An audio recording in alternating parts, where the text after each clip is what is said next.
You're listening to the Options Insider Radio Network, the home of the Options Podcast. For more quality options programs, visit theoptionsinsider.com or search for Options Insider Radio Network in your podcast provider of choice. Listeners can also access all of our programming through our mobile app available in the iTunes and Google Play stores. Select programs are also available via live stream at mixlr.com/options-insider. That's mixlr.com/options-insider. Don't forget to follow along with your favorite programs and submit your own questions for the hosts at twitter.com/options, stocktwits.com/options, facebook.com/theoptionsinsider, or via questions at theoptionsinsider.com.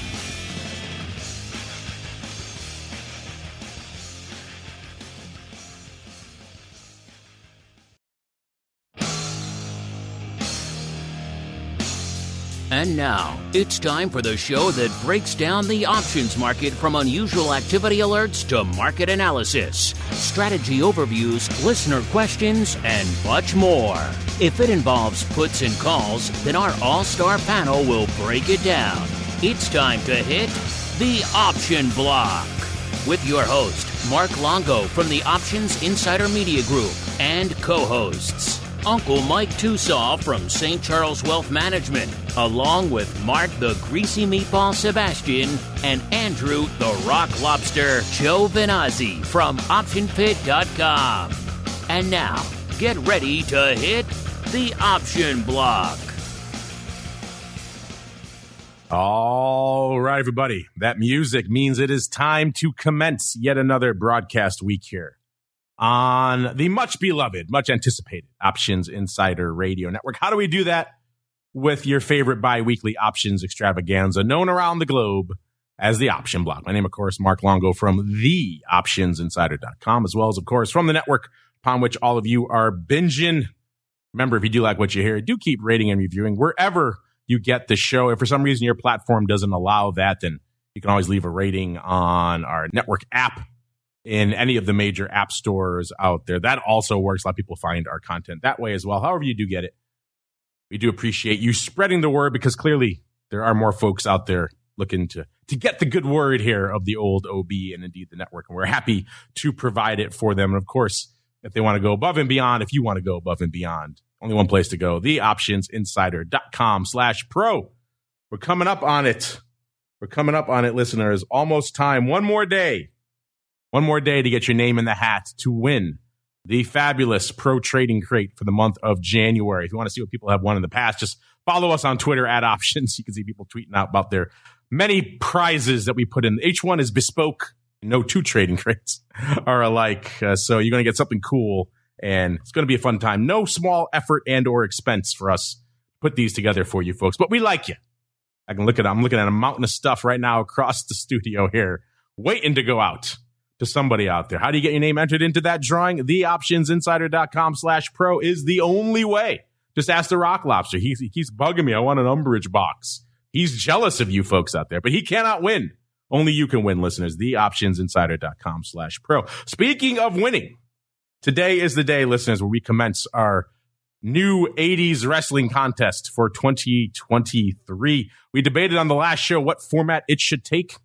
I think we have it down now. We are going to go with 80s wrestling trivia. So let's do it. There we go. Can't do trivia without some trivia music. All right. Now, listeners, allow me to welcome on my compatriots, my partners in crime, Uncle Mike TOSAW from St. Charles Wealth Management, as well as the greasiest of meatballs, Mr. Mark Sebastian from OptionPit.com. Gentlemen, are you ready? Do you have your buzzers in hand? Ready. I'm ready. All right, so I'm going to read out a trivia question from 80s Wrestling, and then I will leave you guys open. Whoever says buzz first will get the chance to answer. Maybe we'll have some bonus questions after that, too, for fun. But since it is 80s Wrestling time, listeners, and, of course, we just came off the heels this weekend. My favorite wrestling event of the calendar year since I was a little kid. Of course, the Royal Rumble, the greatest thing WWF/E has ever done. They had it this weekend. It was Royal Rumble weekend. So in honor of that, listeners out there, our question shall be Royal Rumble related. And my question to both of these participants is, who won the first ever Royal Rumble? Buzz. There we go. Okay, TOSAW, I heard you first, sir. Who won it? Go for it. I'm going to go with Ric Flair. Ah, interesting, but not correct. Mr. Meatball, you want to take a swing at it? Yeah, I'm trying to remember if it was Hulk Hogan or Big John Studd. I know it was one of those two. You love throwing out two answers for the question. You got to pick one. He does that a lot, doesn't he? He does, yes. You got to watch out for that, TOSAW. I know one of them won one and one of them won two. I'm just trying to remember which is which. I'm going to go with Big John Studd. He did win a Rumble. You are correct. I remember as a kid being mad. They put him in at number 30. I was like, what are you doing putting in this giant at number 30? That offended me as a child. But not the first one. The first Royal Rumble was won by none other than, Hacksaw Jim Duggan. Oh. The first ever Royal Rumble winner. A couple other bits of rando trivia for you. Well, let's do a couple bonus questions really quick. These would be like half a point because no one got a point out there today. What year was the first ever Royal Rumble? Buzz. All right, Mr. Uncle Mike, what do you got? 1989. Close. 1988. January 24th. 1989 was the second year, and the year where they fixed some things. And I won't say what they fixed. They did it now, to be fair. You could argue that the first Royal Rumble was actually the Battle Royale that they did at the Rosemont Horizon in WrestleMania. But a Battle Royale, not quite the same thing as a Royal Rumble. We all know the Royal Rumble is more staggered. That's what makes it fun. Yeah, you got the staggered starts in the Royal Rumble. Mark, do you know what famous Chicago person was in the Battle Royale that took place during WrestleMania? WrestleMania 2, yeah. Wasn't it the Fridge? Yes, it was the Fridge. Along with Jimbo Covert. Oh, there you go. There you go.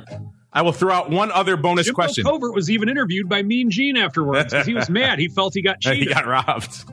I'll throw out one other bonus question, the chance for one of you guys to get half a point at least this week. How many participants were in the first ever Royal Rumble? Buzz. Go ahead. 30. That's what you would think, but no. You're on 1989. 1989 is the year that they fixed it. They made it 30, the second one, 1989. The first ever one was only 20. Ooh. So, yes, Royal Rumble trivia. This stumping you guys. Stump Uncle Mike. I was going to say 20 if you'd given me a chance. Well, you didn't get a chance. You only one buzz in. That was it. He guessed it. I buzzed in. All right, so no points this week. A goose egg, listen. Not even any bonus points here for Royal Rumble trivia. Did you get any of those? It's a fun one. Royal Rumble, even if you don't like wrestling, I don't care if you think it's the stupidest thing in the world. But just the format alone of the Royal Rumble makes it fun. Check out one if you haven't done so yourself. As we keep on rolling, let's check out a little bit of the old trading block. It's time to break down the latest topics, trades, and trends in the world of options. It's time for the Trading Block. All right, everybody, welcome to the Trading Block. See, it's not all Royal Rumble trivia here on the show. Just a lot of it. Just on our Monday show. Our fun kickoff. A way to start the week, have a little bit of fun. Wake us up a little bit. In the case of these guys, I mean, it looks like they need a little bit more waking up here. Goose egg for the Royal Rumble. Did you get any of those, listeners? It's fun. The 21, actually, I had forgotten about that until I looked it up myself. That makes it kind of fun in and of itself. And good old Hacksaw. Everybody loves good old Hacksaw. King of the Ring, Royal Rumble. What didn't that man win out there? Let's go out to the markets. Not really winning today, at least if you look at them from an Uncle Mike perspective. S&P off about 0.9%. So they're coming forward a little bit today, off about 35, almost 36 handles. Of course, we are heading into Fed week, and that always tends to spook folks. So after the, shall we say, irrational exuberance the market showed on Friday, they started to peter off towards the end of the day on Friday as well. The sellers started coming in, so we mitigated some of the extreme highs on Friday. That seemed like that was boding for the trend today, and that's pretty much what we're getting. Sell-offs across the board. Dow off about 1/3%. NASDAQ closing in on 1.5%. So they are coming for the tech-heavy names today. That means our old friends of all friends starting to get a little bit frothier again, which is interesting in and of itself. We touched a 17 handle recently on VIXLAND. Listeners, that's intriguing in and of itself, and probably not long for this world. And coming into the start of the show today, that is exactly the case. VIX cash hitting a 20, when we kicked off the show today, at 20 even as we started operations. So that's up about 0.9 of a point from where it was on Thursday's show. VVIX getting a little frothier again, up to about an 84. That puts it up about 4 points, from where it was on Thursday's show. Our old friend VXX, the product time forgot, kind of unched from last week at about 1160, which is a little bit weird, but hey, VXX is a little bit weird these days. UVXY also unched from where it was on Thursday's show. That's also a little weird at about a 510. It was a 510 on our show last week as well. Our old friend SVIX, after hitting new highs last week, back down to about a 17.5. That puts it down about 1/10 of a point from where it was this time last week. And our old friend UVIX, freshly refreshed UVIX, getting a little bit frothier again at about a 1935 or so when we kicked off the show. That's up a whopping 1/10 of a point there as well. So still not a lot of juice there. That reverse split, just all kinds of ridiculous out there. If you're going to bother doing it, at least give us some meat on the bone. Back to a 20. You're going to be reverse splitting this thing again in like a month or two. So I don't know what they were thinking out there. We debated that a lot on Volatility Views. Check it out if you haven't done so yet, listeners. And then Vol Q at about a 24.80 when we kicked off the show, up about 1.3 points.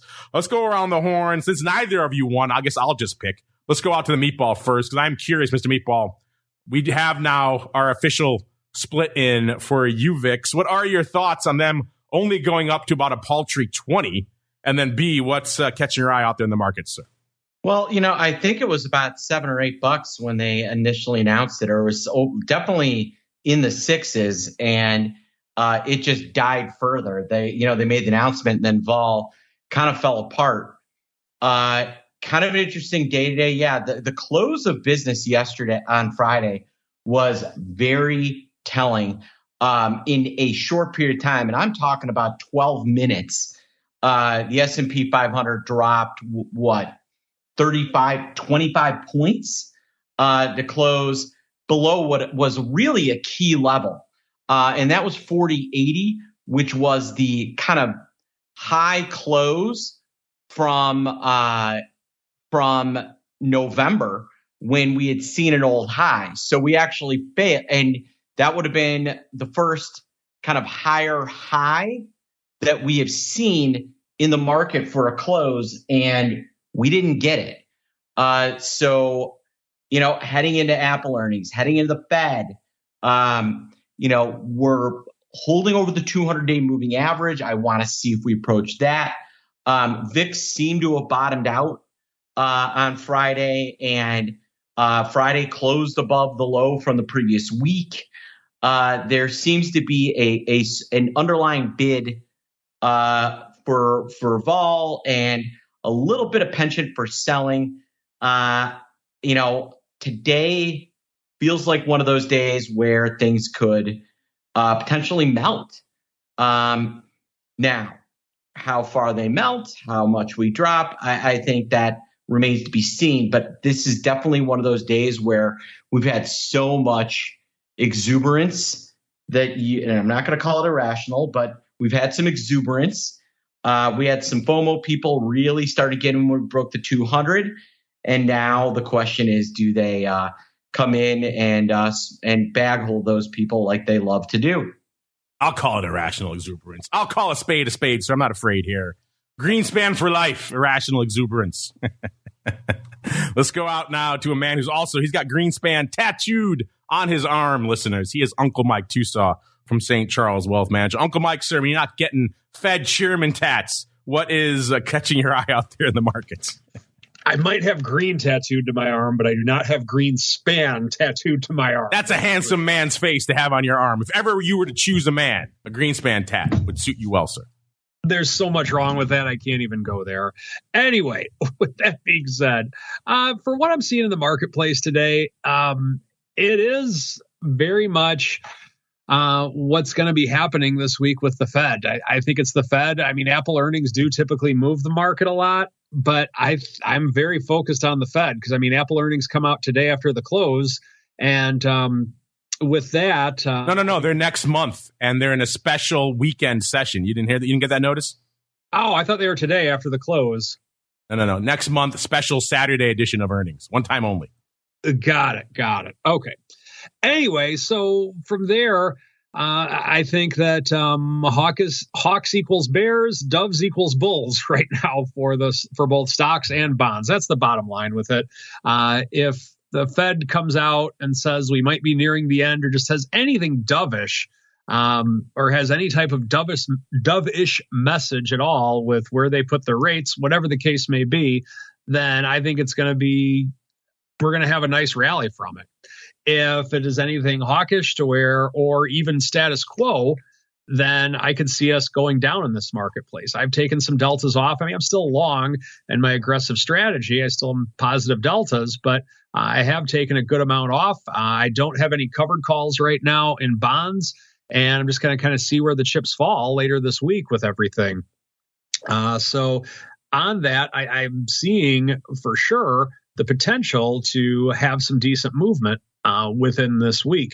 A couple other things with which I'm seeing right now in the marketplace. We have in our commodity world, oil is down a little bit today. We're back below the 80 level. And the question becomes, is oil stalled out? Can oil come down a little bit now? And I really do believe it's going to be going down to the 60s before I could see it going north of 100 from here. Natural gas continues to go down. It's down just under 5% on the day. So there's definitely a little bit of a pullback in the energy realm. Bonds are relatively flat today. They are down slightly, but I think ultimately that's bonds waiting for the Fed to see what they have to say. And of course, Bitcoin. Well, that doesn't even matter. We don't even bother with Bitcoin. So on this, I think just what it all boils down to is we're waiting to see what the Fed does. There's a lot of reasons to believe on the year there can be a bullish market, and I still do believe that regardless of what the Fed says on Wednesday. But for the time being, it's all about the Fed. It is indeed all about the Fed. Really quickly, I unearthed one other trivia question I forgot to ask you guys, which is a fun one. Really quickly, bonus question. Who was the first ever person to enter a Royal Rumble match? The first person, number one entrant back in January of 1988. Hacksaw won it. Who was the first person in? Buzz. Go ahead. Hacksaw. No, he won it, but he was not the first one. Go ahead, Uncle Mike. I'll say Hillbilly Jim. Also a good guess. Nope, it was the Hitman. Brett the Hitman, the first man. That was my first guess. I didn't say it. The first man to officially step foot into the Royal Rumble for all time. There you go. Once again, trying to give these guys more swings of the bat, listeners.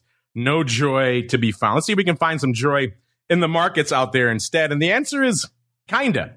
It really depends where you look. If you're looking for some joy in the vol products, in particular VIX today, you're not getting it, listeners. Not a heck of a lot of activity out there really at all. 187,000 contracts on the tape. The ADV ticked up a little bit since the vol views on Friday, up to 529,000. It's like the most active contract out there today. 15, almost 16,000 of the Feb 20 puts. Makes sense. We're kind of hanging out at 20 right now, but still intriguing stuff out there. So no size, upside, 1x5s, anything like that. Really down. There are about almost 5,000 of the April pars have traded today and about 5,000 of the March pars. So maybe someone doing the infamous April-March par roll, but not a lot going up out there regardless today, listeners. VIX doesn't like a day when vol is green. They like a nice vol red day, apparently, these days. SPY, 5.41 million contracts. The ADV, about 8.5 million. The S, 1.5 million. The ADV, 2.6 million. Okay, if you ask nicely, listeners, we can do it in the S as well. Let's see how many of our friends out there in the top 20 today are not expiring today. And the answer is none. None yet again. Let's go out to the top 40. I found 1, 2, 3, 4, 5. A robust 5 in the top 40 are not expiring today. And of that illustrious 5, 3 of them are expiring tomorrow. So you're not talking long-term pay. It's like the longest-term thing I could see out here are some Feb 3,900 puts. That's the craziest thing I see in the entire top 40 here of SPX. So, man, what a sea change in that product. How could it not be impacting VIX? Of course it is. ADV, 2.6 million out there. Small caps kind of languishing a little bit today as well. They're decent paper. They're more than halfway to their ADV, but not the rock'em sock'em numbers we've seen some other days. 424,000 contracts on the tape for small caps. The ADV, 759. The Qs looking pretty robust, 2.01 million on the tape, but you expect that from the Qs. That's kind of a given. The ADV is about 2.75 million out there. All right, let's get off to the most active listeners. Let's see what's lighting up our tape out there today. Is it a decent day for the single names? We are in earnings season after all, so we could respect some decent single name paper. And the answer is pretty much yes. Costs us 227,000 contracts to break into the top 10 today. That gets us to one of the Rock Lobster's former favorite names. I'm not sure if he's really that down on his name anymore. This is Microsoft, 227,000 contracts on the tape. Off nearly $5 today, 4.75. They're coming for it. After really rallying this name a lot over the last couple of weeks, it hit its 52-week low not too long ago, listeners, 213 and about a half. So 243 and about a half, that's still fairly north of that low. So it's got a long way to go back if it wants to retest those lows. But they're coming for it today, off nearly $5 out there today. Number 9, Carvana. You know them, the infamous car vending machines, listeners. They're bucking the trend. They're up nearly $2 today, up 25.25%. I'm guessing they had some good news, even though the headline out of the Times this morning is falling used car demand puts pressure on Carvana. I guess pressure to the tune of 27% to the upside. So some good news out there for Carvana out there today. Good for 274,000 contracts on the tape. We were talking about this one on Oddities last week, listener. This is Lucid Motors, Lucid Group now, whatever they call themselves out there. Trading about $12 right now. A good off about 78 cents or 6%. This one's kind of been all over the board out there over the last week. Kind of rocking and rolling, shooting up from about $8 to $9 all the way up to nearly 15 on Friday before coming back down out there. So yeah, just a lot of living out there. 291,000 contracts on the tape for good old Lucid. Let's look really quickly and see what is the hot trade out there in Lucid today. It's the Feb expiring this week, the 3rd. 13 calls. We're at a 1208. They have traded 32,400 times, listeners. So a lot of action in those bad boys. A lot of paper in Lucid in general. It's an interesting mix of names out there today, listeners. Number 7, back to the reigning king of the memes, AMC, $5 even right now. Off $0.50 or a little over 9% out there. Still above its 52-week low. It set not too long ago, about 3.75. So decent levels out there for AMC. 313,000 contracts. Also decent paper out there for AMC. Man, it's just a meme palooza out here today. Because right behind it, listeners, number 6. Is it going the way of the dodo? Is it not? We don't know. It's Bed Bath & Beyond. Trading $2.90, up 30 cents or about 13% today.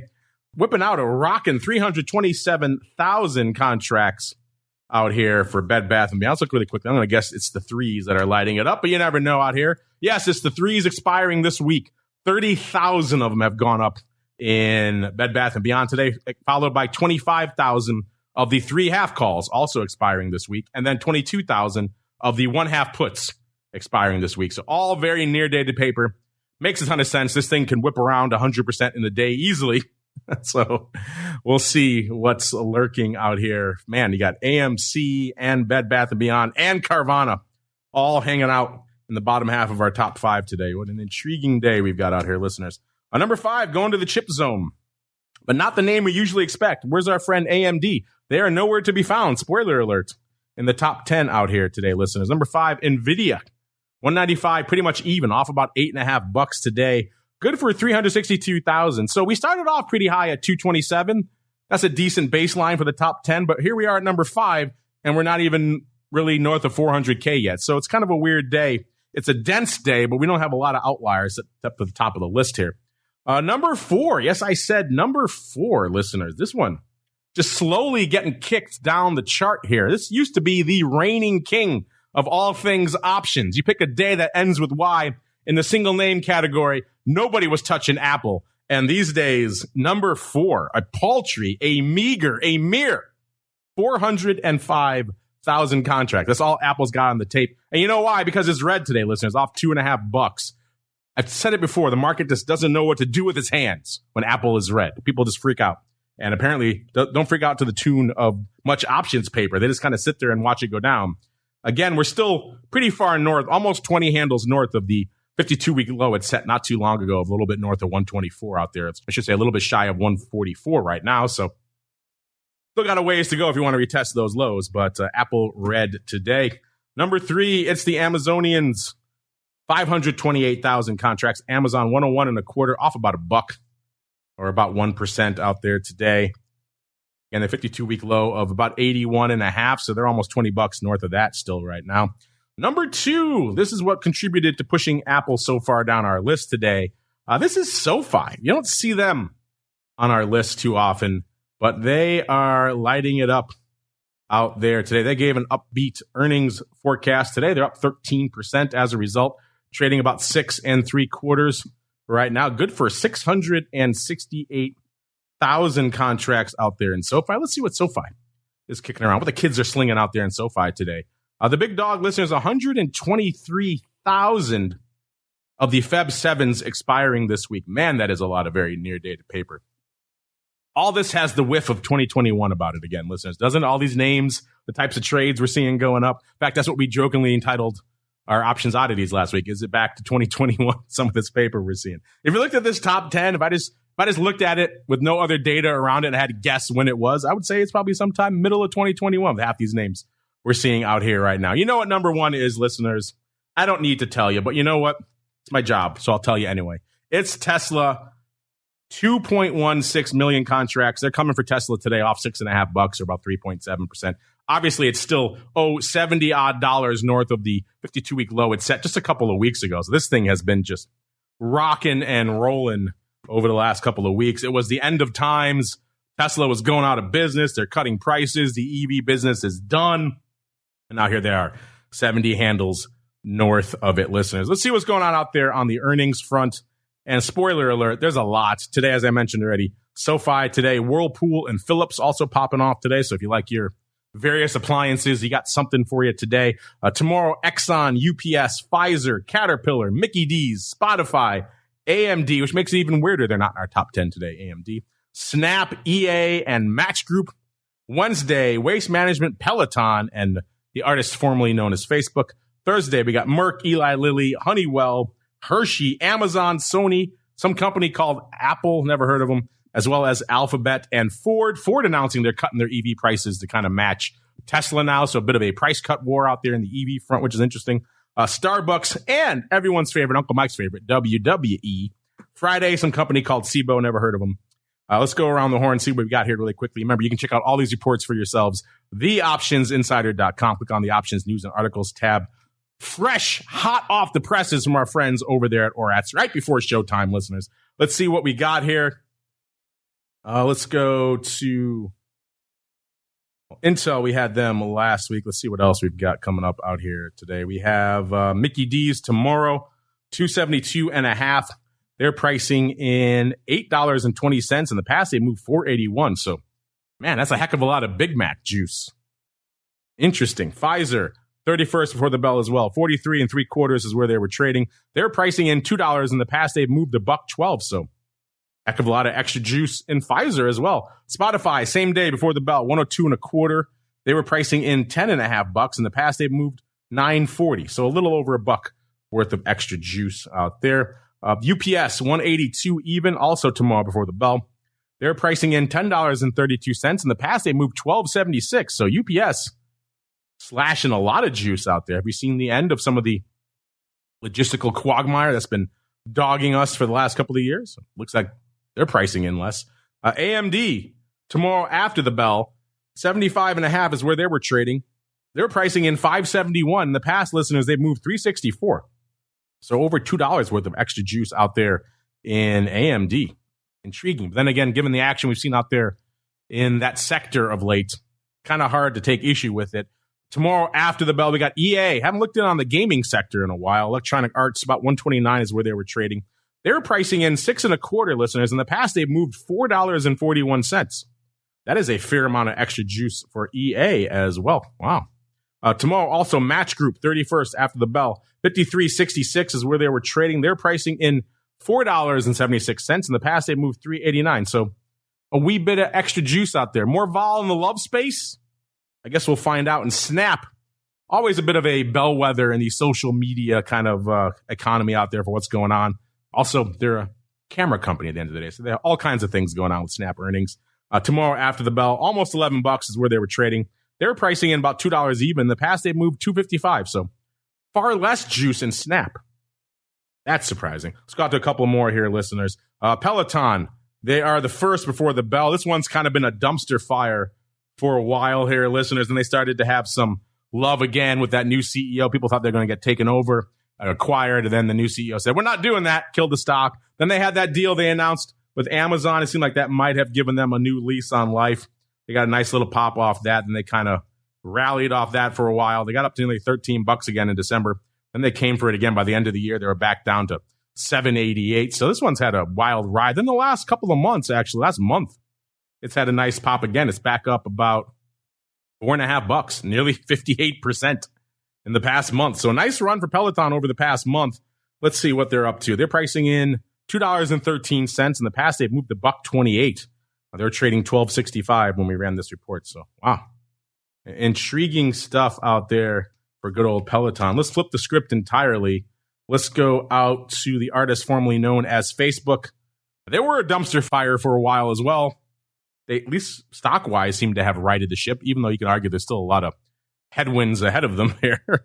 I guess folks like a good layoff because they have rallied quite a bit. Meta, when we ran these numbers, 151.75.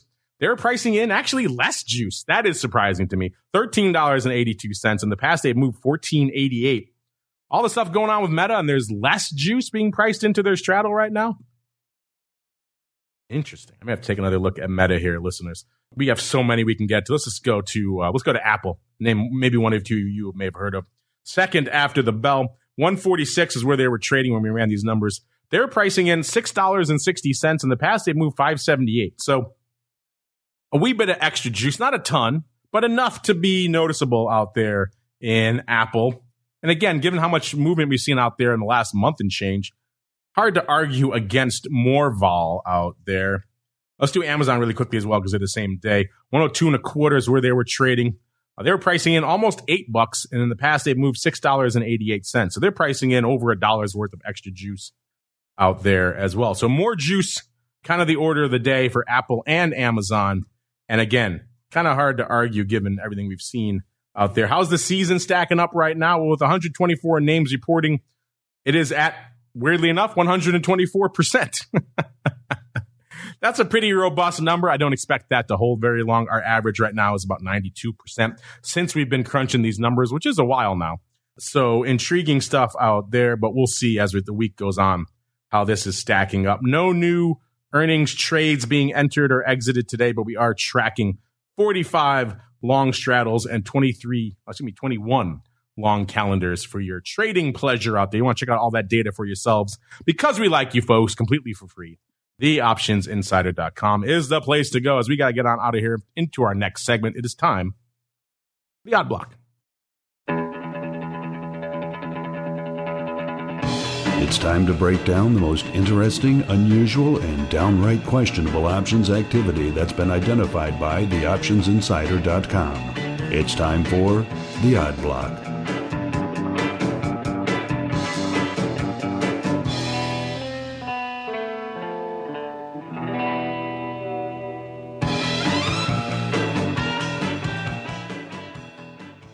All right, listeners, let's do it. Let's get weird. Let's get wild. Mr. Meatball, stop me if you've heard of this first name we're going to talk about today. Used to be back in the day when we were on the SIBO and things were trading fast and furious out there. This was the go-to tech name everybody was all fired up about. They were dominating the mobile space. Everybody had to have a BlackBerry in their pocket. Do you remember those heady days, Mr. Meatball? Oh, yeah, but it wasn't called BlackBerry at the time. It was called... Nope, it was RIM. RIM, yeah, Research in Motion. Research in Motion, yes. They have since spun off the BlackBerry brand, I think multiple times at this point. I don't even know what it is they do anymore. Now they're just a software company specializing in cybersecurity. So, yeah, they're just licensing the name. I don't think they even make any handsets anymore. It's a shame. Storied brand. They keep trying to revitalize it with less and less success every time. Ticker symbol BB right now, listeners. Trading about 4.25. off about 13 cents or nearly 3% today. On the year, pretty rough year for BlackBerry. They lost pretty much 50%. A year ago, they were 8.25. Now they're 4.25. So you can do the math. They actually have rebounded a little bit over the last month or so. They got down to their low for the year, looks like on December 28th. So pretty much almost exactly a month ago. Since then, they've rallied about 30%. So a decent month here for BlackBerry, even if it was a terrible year. The low was 317 back on December 29th. So they have rallied from there. And Mr. Rock Lobster, it seems like, again, all this has the whiff of 2021, and maybe in this case, maybe 1998 paper. I don't know. But we got some call love going up out here in BlackBerry today, Mr. Rock Lobster, Mr. Meatball, to the tune of the March 5s. I said we're trading 4.25 right now, listeners. So about 75 cent out of the money calls. Someone's came in and scooped 15,783 of these bad boys. They paid 21 cents, so they lifted the offer. That's interesting. They were able to get that many done at that price. Usually, maybe they have to have a couple of prices for there, but they got them done at 21 cents. That's about a 78 vol, so that's not nothing. And the stock was pretty much right here, about 420 when these went up. Let's see. When are earnings? No, there's no earnings in this cycle, which is interesting. Earnings are in March, but they're on March 30th. So it's going to fall after expiration. So for their 21 cents, they don't get an earnings swing for the fences, which is kind of interesting. That's usually why you like to do these kind of trades. You want to maybe try to capture a bit of an earnings pop. Then again, 21 cents would be kind of low for if you got an earnings announcement baked in there as well. Still, I don't know, intriguing paper. Mr. Meatball, what say you? Someone thinks perhaps the glory days of BlackBerry have returned. I should mention, listen, like I said, a year ago, it was $8.35. So it can be north of the 5 handle again. Just hasn't done it in a while. What do you say, Mr. Meatball? Are we back? Is BlackBerry back, sir? You know, what's interesting is this was done as a bunch of sweeps, not as like an individual block trade. So they went to the market and just lifted every market maker offer they could to acquire this trade, which tells me that the other side did not want it, that, you know, some upstairs institutional guy didn't want to sell it. That's a lot of paper. They're already up some. You got to wonder whether there's some sort of action going on here in BlackBerry. Maybe not earnings, maybe a merger. Who knows? Definitely is intriguing. There is a reason why it kicked off our, not just because it's BlackBerry, even though it is fun listeners. And you're right, the execution is intriguing. Usually this kind of order this size will be shopped around. Someone will take the other side of it. But you're right, nobody seemed to want it. So nobody wanted to dump a bunch of 5 calls in March in BlackBerry, listeners. Perhaps that is telling in and of itself. Intriguing stuff. We'll keep an eye on these. You like these? You like March 5s for 21 cents, listeners? Would you be piggybacking on these boys? Would you say sold to you? I'm curious. Hit us up. Let us know. We just talked about this next name here, listeners, when we're doing our earnings rundown. This is UPS, ticker symbol appropriately enough, UPS. Trading right now a little bit shy of 180, about 179 and about a third. Today off about 2 3/4 or 1.5%. On the year, bit of a different story. It was trading 233 3/4 a year ago. That was pretty much the high for the year. And they kind of sold off a couple of times. They sold off first in May, got down to 167 and change. And then they bounced it. By August 18th, they were trading 208 and about a half again. And then that was all she wrote for UPS for the year. It sold off again down to the low for the year of about 154 and change in October. Then they tried to rally it again. They only got up to about 190. That was on December 1st. And they've kind of been drifting lower ever since, back to where we are right now, back down to 179.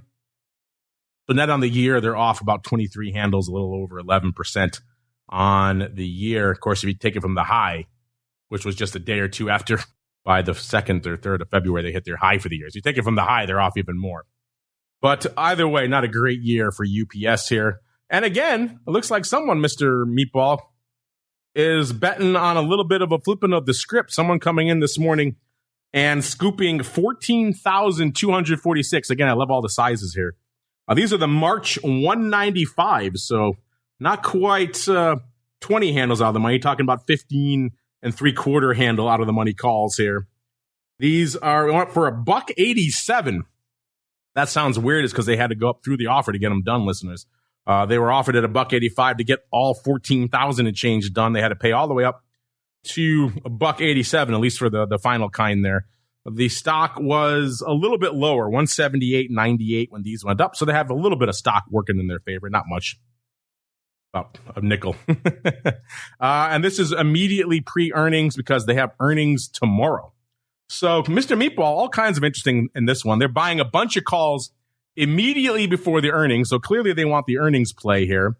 But they're not buying Febs or anything else near dated. They're buying the March calls. And they're paying a fair amount for them, $187. What say you, sir? Someone liking the upside here in UPS? Yeah, the reason why you go out and get March instead of Feb is, one, you get a lot cheaper implied volatility, right? You're paying 30 instead of 31 instead of 41. Two, maybe you think that, one, those are nicely out of the money. So if UPS does get a nice move, you're going to want a little more time value in those options so they don't completely collapse. So the fact that these are that far out of the money makes a little more sense to use March instead of Feb, but highly suspect paper regardless, with earnings coming up tomorrow. You got to wonder whether UPS is going to report something nice. Or on the other hand, maybe you buy the March because you're shorting this thing. I don't know. A little bit more time for it to run to the downside there. Intriguing stuff. We'll find out the answer tomorrow, listeners, as to this paper in particular, whether it was well-timed or not here. Intriguing stuff. Before we get out of the odd block, listeners, let's get out one more name here. This is a newcomer to the odd block. This is Pool Corporation. Ticker symbol POOL, P-O-O-L. This is a distributor of swimming pool supplies, equipment, and related leisure products. So there you go. Their name is exactly what they do. No tomfoolery here. Let's see. Trading right now, $377.81. So it's a fairly robust Pool Corp here, even though they are looking a little bit lighter on the year. A year ago, they were trading $476. And they got to their high for the year, looks like about a month and change later in March. They hit 488 3/4. And that was pretty much all she wrote for Pool Corp as well. They sold off. The first time they got down to $332 in June. They tried to rally it in August, got up to about $386, actually $392 in August. Then they sold it off again. By October 20th, it hit pretty much as low for the year of around $278. Then they've been trying to rally it ever since. And, by the end of the year, it was 305 coming into the end of December. And then since then, over the last month, had a nice run as well, up 75 handles, almost exactly 25%. Wow, that's quite the run here for Pool Corp. Again, so now trading 377s. Another name that over the last month, a very different tale than over the past year. This time, Mr. Meatball, it seems like somebody is not buying what Pool Corp is selling. They are not loading up to the upside like they were in UPS or in BlackBerry. They are saying, you know what? This run up may be a little bit crazy, which is also maybe why they're buying puts exactly where the run up started. They were right around $300 at the end of the year, listeners, and now they've rallied to 377. Someone coming in this morning and scooping 7,000 of the April 300 puts. Now, this market was horrific. It was $270 at $6. It's just terrible. And these people paid $6 for these puts. They had to lift the offer to get these things done. I mean, it is Pool Corp, not a high liquid name, so you probably have to lift the offer. But it is painful to see someone lifting the offer on an over $3 wide market on these puts. Again, they paid $6 7,000 times. That's almost a 50 vol, listeners. The stock was a little over $1 lower. It's about $1.30 lower. So the stock has not been their friend today either. They are getting earnings, obviously, between now and April. The next announcement is on February 16th. So like our other friend, they're getting a little bit of extra time here beyond the earnings. But Mr. Meatball, all kinds of weird about this one. The strike is dubious. The month is kind of interesting. The fact that they had to pay $6 to get these done. All sorts of weird about this one, sir. What say you about these meaty Pool Corp puts, sir. Yeah. April in the money, April out of the money puts, like way out of the money puts, paying $6. That is pretty aggressive. I'm looking. They paid $6 for. I mean, that's a just terrible fill. Yeah, that's horrible. They should fire their broker. Oh my gosh. And because I'm looking, and the March, the April 380s are $27, and those are in the money. I'm looking at some March 360 puts that I want for $13. I mean, this just I would sold. I would have. Why didn't I get to take part in that sale? I think a lot of people like me on the other side of that one. I don't think when they quoted 270 at $6, they expected anyone to take their $6 offer seriously, but they did, and they bought it 7,000 times. Yeah, that's if you're listening, customer. That is a fire your broker. Yeah, my gosh! If you're listening, customer, you need better hand on the steering wheel there for your execution. That's just painful. Short of an apocalypse in Pool Corp, I don't see any way that you make money with these puts. That's a painful one. Our condolences to you, but hey, maybe you're a genius. Maybe Pool Corp on the 16th with their earnings, they fall out of bed. Even still, I mean, Mark just talked about some other options you could have bought that are probably more effective, that are not much more expensive than this. Just bad business all around. You know what? Let's wash that taste out of our mouths. He always brings something fun, something cheerful. Dare I say it, delightful. Let's find out what it is. It is time for the strategy block. It's time to dispense options, wit, wisdom, and education. It's time for the strategy block.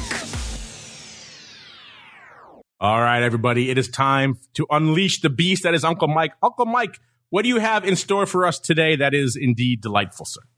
I want to talk about risk reversals and a synthetic risk reversal. Ooh, delightful. All right.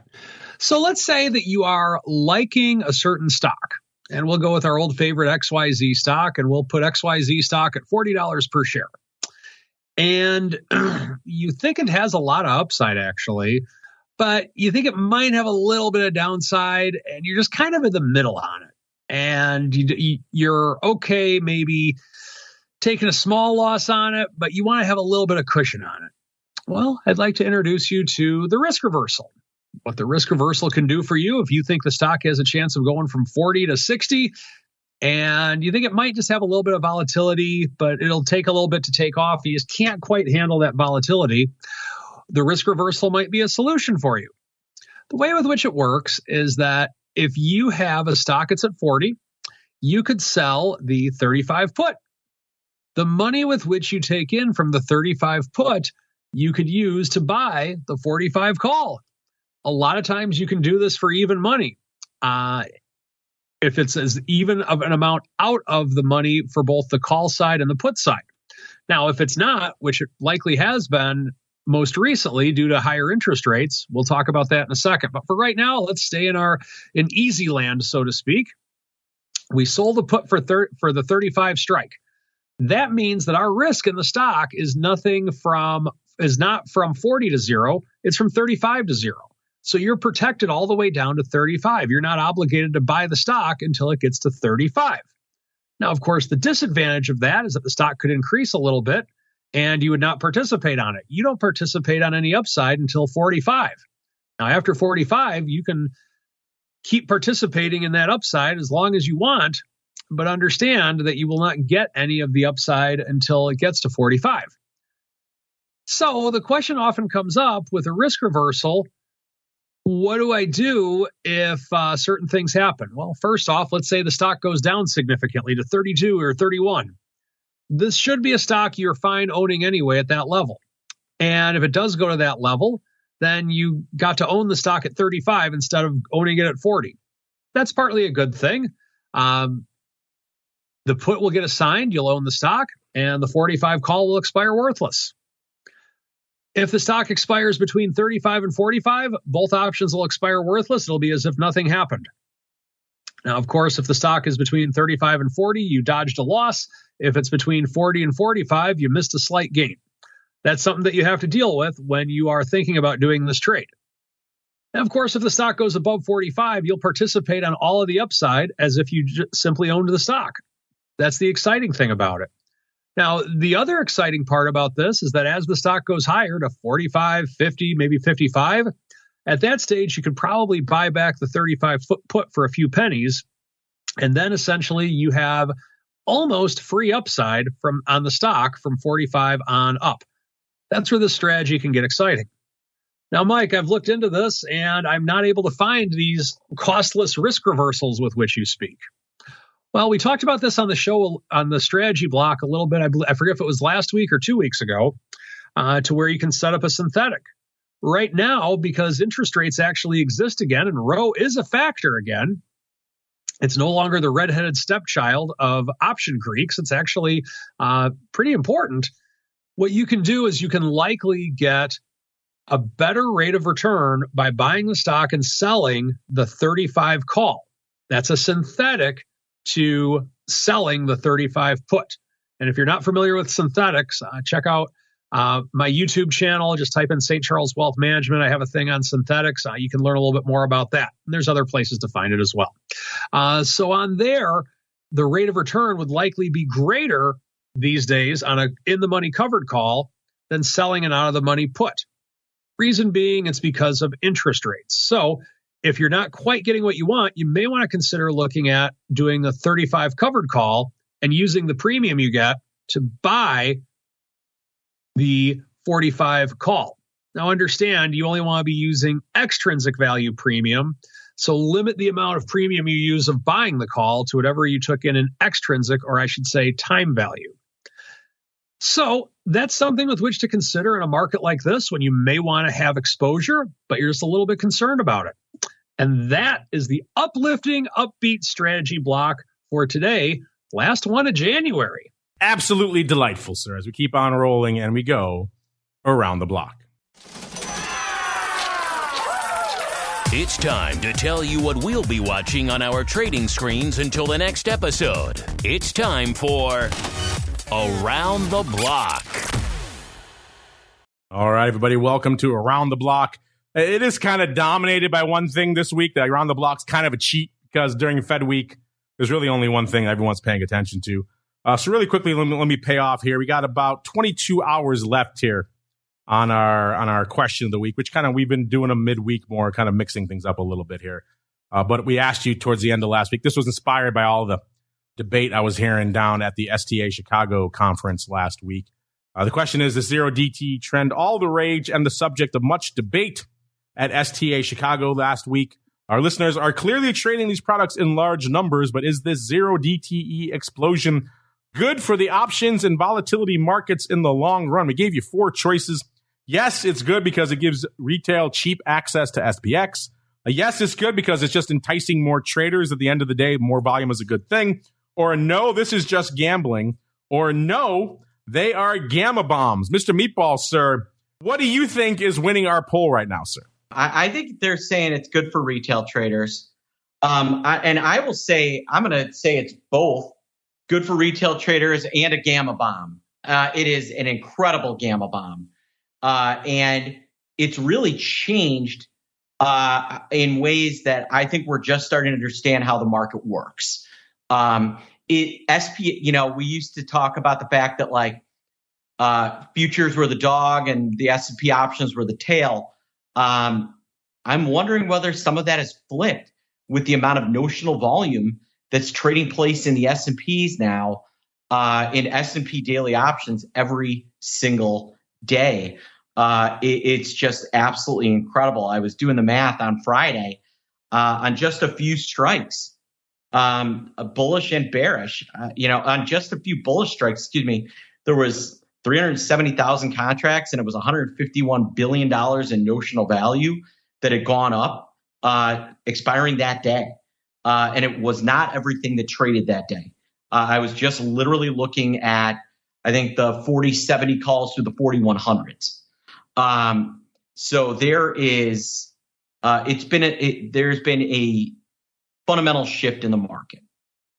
Like that, huh? Gamma bombs. I should TM that. I should put a t-shirt on that. Gamma bombs. I trade gamma bombs. But you're right. Mr. Uncle Mike, same question for you. What do you think our audience is voting for here, sir? I think it's, as much as I love the word gamma bomb, I think that they're liking them just because it's going to be giving more retail access to the market. And then my opinion of them, I like them. Having the ability to do things is, in my opinion, never a bad thing. And if people are using these and they end up getting gamma bombed, so to speak, well, let's just think of that as God's way of weeding out the stupid people, I guess. I don't know. So I like them. Survival of the fittest in options trade. I like it. Well, our audience right now, listeners, actually leaning towards the negative. No, they are gamma bombs. Maybe it's just because gamma bomb is such a cool term. Gamma bomb TM. No, they are gamma bombs is winning right now with 35.3%, followed by number 2. No, this is just gambling, 29.4%. So I think a lot of the pros in our audience are speaking out on this one. I know a lot of the pros are a little bit more dubious about these. 26.5% saying yes, it gives cheap retail SPX access. Only 8.8% you saying yes, it's good because it's enticing more traders and more volume. So, wow, our poll already right now leaning decidedly negative out here. Talking about 65% of the respondents so far choosing they are not good things for the options market. That is interesting. Like I said, it's not done yet, listeners. You got about 22 hours left. So if you're listening on demand after the fact, get over there at options. We try to retweet it or pin it throughout the week so you can find it, so you can get in there, make your voice heard. It'd be interesting to see how this shakes up, if it's going to shake up this way at the end. Probably not, but make your voice heard at options is a place to go. That music means we got to get on out of here. But before we go, listeners, let's go around the horn. Let's go to the Uncle List of Mikes, Mr. Uncle Mike TOSAW, sir. If folks want to check out what you got cooking, or maybe they want to talk about Gamma Bombs TM with you, where should they go? What should they do? If you want to check out what I'm doing, just put out another article today. Follow me on Twitter at Mike TOSAW, TOSAW. Just tweeted it out. And if you're looking for a financial advisor who will not get gamma bombed, but understands what a gamma bomb actually is, feel free to reach out to me. Go to my website, stcharleswealth.com. Uncle Mike about gamma bombs and all sorts of other fun stuff. And if you want to talk about the notional value of said gamma bombs, Mr. Meatball, where should they go? What should they do? Yeah, come to optionpit.com and check out what I'm writing about VIX and volatility every day. We're putting out really great content that will help you become a better trader. So join us. Check them out, optionpit.com. A big goose egg for the two wrestling bros here today. We'll see if they can redeem themselves here next week on the trivia segment. If you need more listening in your lives, you're not done, listeners, well, then don't worry. If you're hanging out in the pro hangout there, we'll be back in a little bit with our old friend, Mr. Bill, to break down the world of all things crypto. Should be a fun one. Then back again with our usual rash of content throughout the week. No conferences in town this week, so that shouldn't gum up the works earlier in the week the way it did last week. And then back again on Thursday, post-Fed. We'll all know what the hell's going on the next episode of the Option Block. Stay safe out there, everybody. You're listening to the Options Insider Radio Network, the home of the Options Podcast. For more quality options programs, visit theoptionsinsider.com or search for Options Insider Radio Network in your podcast provider of choice. Listeners can also access all of our programming through our mobile app available in the iTunes and Google Play stores. Select programs are also available via live stream at mixlr.com/options-insider. That's mixlr.com/options-insider. Don't forget to follow along with your favorite programs and submit your own questions for the hosts at twitter.com/options, stocktwits.com/options, facebook.com/theoptionsinsider, or via questions at theoptionsinsider.com.